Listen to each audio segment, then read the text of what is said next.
కాబోయే కళాకారులకి, కళాభిమానులకి art chat స్వాగతం, సుస్వాగతం. ముందుగా మీకు ఈరోజు ఒక ముఖ్య విషయం చెప్పాలి. ఏంటంటే,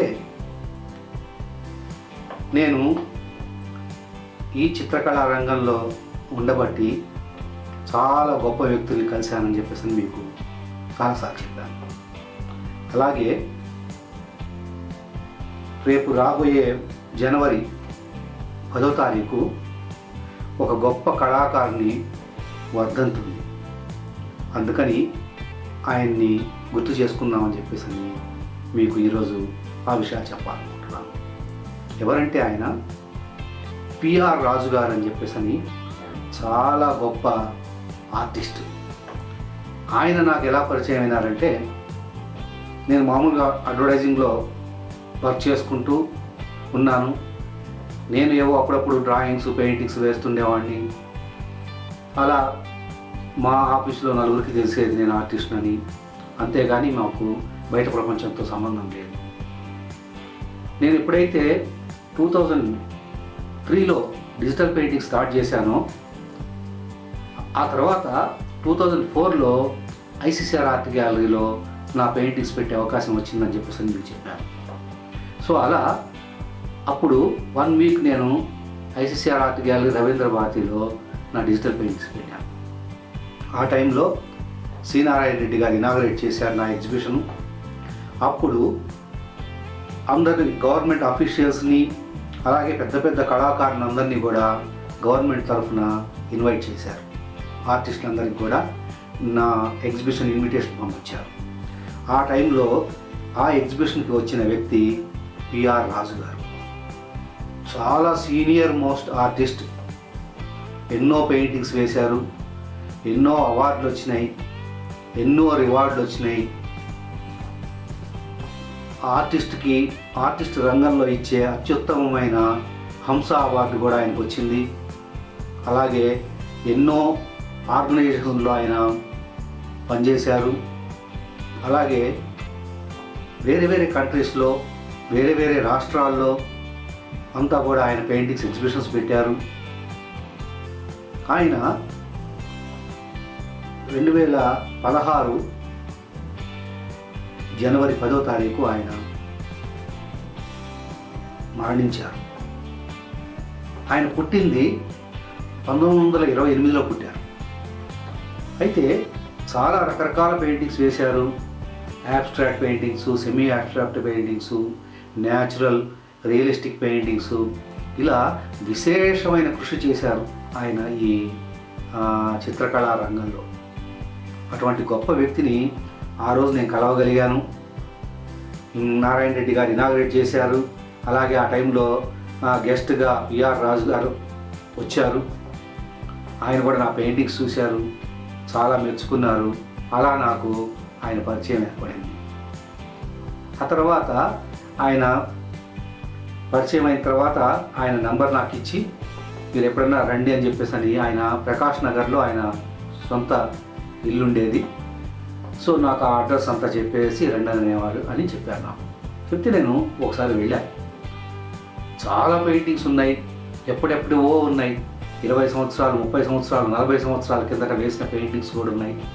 అలా ఆయన ఆ టైంలో, నేను వెళ్ళిన టైంలో ఈ స్టూడెంట్స్కి ఆర్ట్ క్లాసెస్ కూడా పెడుతూ ఉన్నారన్నమాట. అయితే అంత గొప్ప వ్యక్తి నాకు పరిచయం కావడం, అక్కడికి వెళ్ళి ఆయన పెయింటింగ్స్ చూసిన తర్వాత ఇంత గొప్ప వ్యక్తిని నేను పరిచయం చేసుకున్నాను అని చెప్పేసి నేను చాలా ఆనందపడ్డాను అన్నమాట. ఆ టైంలో నాకు ఆయన ఈ బ్రోచర్ కూడా ఇచ్చారు. ఆయన ఎప్పుడో చాలా రోజుల కిందట ఎగ్జిబిషన్ పెట్టారు న్యూఢిల్లీలో. ఎగ్జిబిషన్ పెట్టినప్పటి ఆయన పెయింటింగ్స్, ఆయన గురించి అన్ని విషయాలు ఇందులో ఉన్నాయి.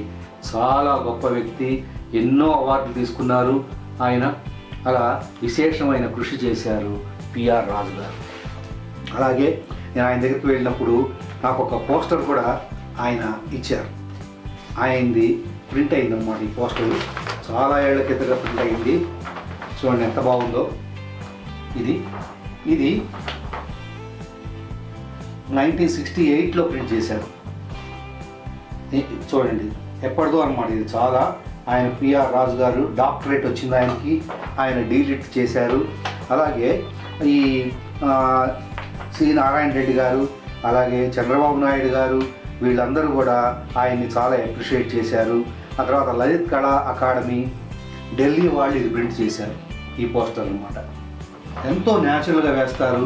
అప్పట్లో ఆ రోజులలో వేసిన పెయింటింగ్స్ ఇవి, ఆ తర్వాత వేసినవి చాలా ఉన్నాయి ఆయనవి. ఇలా గవర్నమెంట్ వాళ్ళు ఆయన పెయింటింగ్స్ని పోస్టర్స్గా కూడా ప్రింట్ చేశారనమాట ఆ రోజులలో. సో ఇది నాకు అప్పట్లో ఆయన ఇచ్చిన గుర్తు. అది నేను ఇది తీసుకుంది ఎప్పుడంటే, నేను ఆయన దగ్గర 2004లో నా ఎగ్జిబిషన్ పెట్టాను ఐసీసీఆర్ ఆర్ట్ గ్యాలరీలో. ఆ టైంలో ఆయన పరిచయం అయినప్పుడు నాకు వాళ్ళ ఇంటికి వెళ్ళినప్పుడు నాకు ఇచ్చారన్నమాట. అలా చాలా గొప్ప వ్యక్తులు నాకు అప్పట్లో పరిచయం అయినారు. అంతకుముందు అడ్వర్టైజింగ్లో ఉన్నప్పుడు నేను ఎవరికీ తెలియదు, నాకెవరూ తెలియదు, నేను ఏ ఆర్ట్ గ్యాలరీకి వెళ్ళలేదు, ఏ ఆర్టిస్టు పరిచయం లేరు. కానీ నేను ఆ 2004లో ఐసీసీఆర్ ఆర్ట్ గ్యాలరీలో పెట్టిన తర్వాత కొన్ని వందల మంది, కొన్ని వేల మంది ఆర్టిస్టులను చూశాను నేను. చాలామంది వచ్చారు. డిజిటల్ పెయింటింగ్ అంటే ఒక కొత్త కాన్సెప్ట్ కదా అని చెప్పేసి హైదరాబాద్లో చుట్టుపక్కల ఉన్న ప్లేసెస్ నుంచి కూడా చాలామంది ఆర్టిస్టులు వచ్చారు. అందరినీ నేను కలవగలిగాను. అలాంటి అదృష్టం నాకు కలిగింది. ఎందుకంటే నేను ఇప్పుడు మీకు ఈ విషయాలను ఎందుకు చెప్తున్నా అంటే, మీరు ఇప్పుడిప్పుడే ఆర్ట్ రంగంలోకి వచ్చిన వాళ్ళు, ఇప్పుడిప్పుడే నేర్చుకున్న వాళ్ళు కనుక అయితే, మనం వేసే పెయింటింగ్స్, డ్రాయింగ్స్ ఒక ఇన్స్పిరేషన్తో వేయాలి. గొప్ప గొప్ప ఆర్టిస్ట్ ఎలా వేశారు, వాళ్ళు ఎలా ట్రీట్మెంట్ చేశారు, బ్లెండింగ్ ఇదంతా కూడా ఎలా చేశారని చెప్పేసి వాళ్ళ పెయింటింగ్స్ చూస్తే మనకు చాలా అర్థమవుతుంది. అలా మనం గొప్ప వాళ్ళ గురించి తెలుసుకోవాలి, గొప్ప గొప్ప ఆర్టిస్టుల గురించి వేసిన వాళ్ళ పెయింటింగ్స్ మనం స్టడీ చేయాలి. ఇలా చేస్తూ ఉంటే మనకు ఒక ఇన్స్పిరేషన్ వస్తుంది. అలా మన పెయింటింగ్స్, మన ఆర్ట్ని మనం డెవలప్ చేసుకోవడానికి అవకాశం ఉంటుంది. సో ఇలా నేను ఆ ఎగ్జిబిషన్ బయట పెట్టబట్టి నేను ఇంతమంది ఆర్టిస్టులను కలవగలిగాను. నాకు చాలా హ్యాపీ అనిపిస్తుంది అన్నమాట. నేను ఎందుకంటే అలాంటి గొప్ప గొప్ప వ్యక్తుల్ని కలిశాను. మీకు ఆ గొప్ప గొప్ప వ్యక్తుల విషయాలు, నా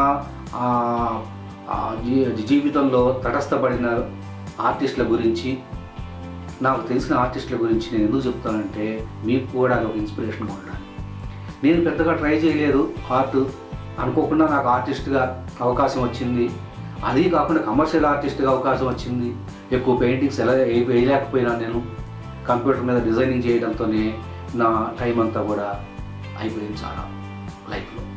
సో అలా నాకు పెయింటింగ్స్ అంటే చాలా ఇంట్రెస్ట్ ఉండేది.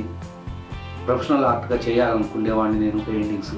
సో కమర్షియల్ ఆర్టిస్ట్గా అయినాను కాబట్టి ఈ విధంగా కూడా నేను బాగా చేయగలిగాను, నా కెరీర్ డెవలప్ చేసుకోగలిగాను. కానీ పెయింటింగ్స్ నేను ఎక్కువ వేయలేకపోయాను.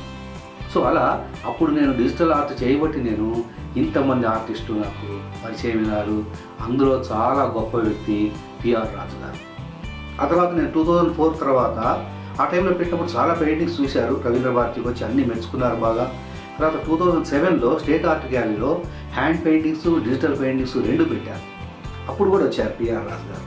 వచ్చేసేసి ఆయన నన్ను చాలా అప్రిషియేట్ చేశారు. అందులో డిజిటల్ పెయింటింగ్స్లో ఒక కాపర్ కాన్సెప్ట్ అని చెప్పేసి ఒక కాన్సెప్ట్తో నేను కొన్ని పెయింటింగ్స్ చేశాను. అవి చాలా నచ్చినాయి ఆయనకి. అలాగే ఆయన రవీంద్ర భారతిలో పెయింటింగ్స్ పెట్టారు ఎగ్జిబిషన్.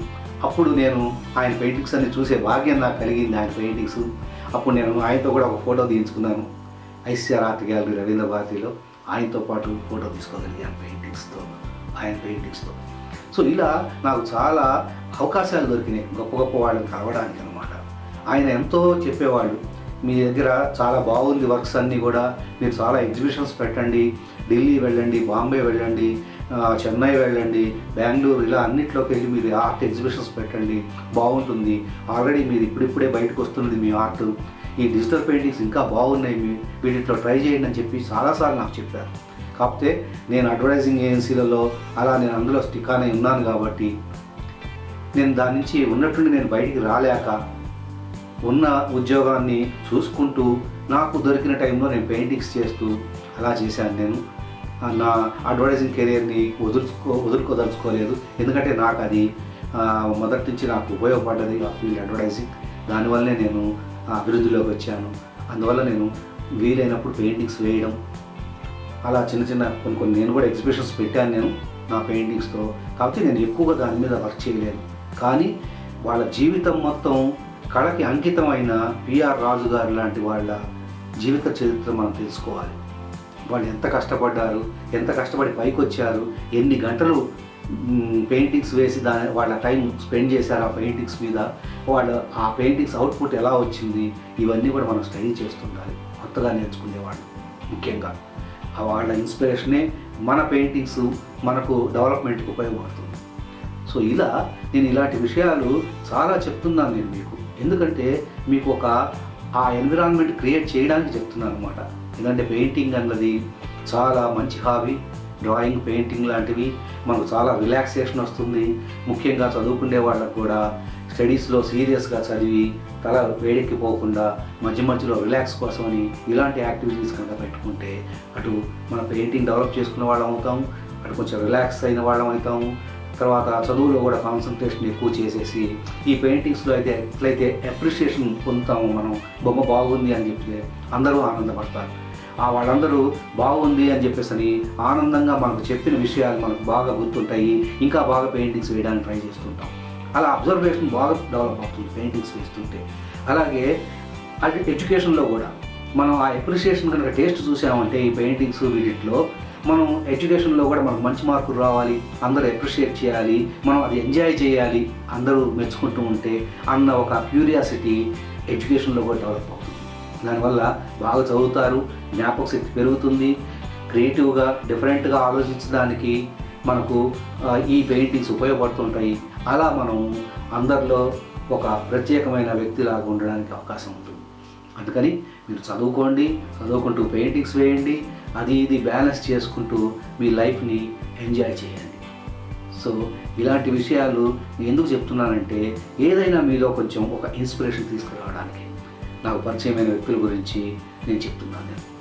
అలాగే ఇంకా మరిన్ని విషయాలు కావాలంటే మీకు నా ఛానల్ లైక్ చేయండి, షేర్ చేయండి, సబ్స్క్రైబ్ చేయండి, కింద మీ కామెంట్స్ పెట్టండి.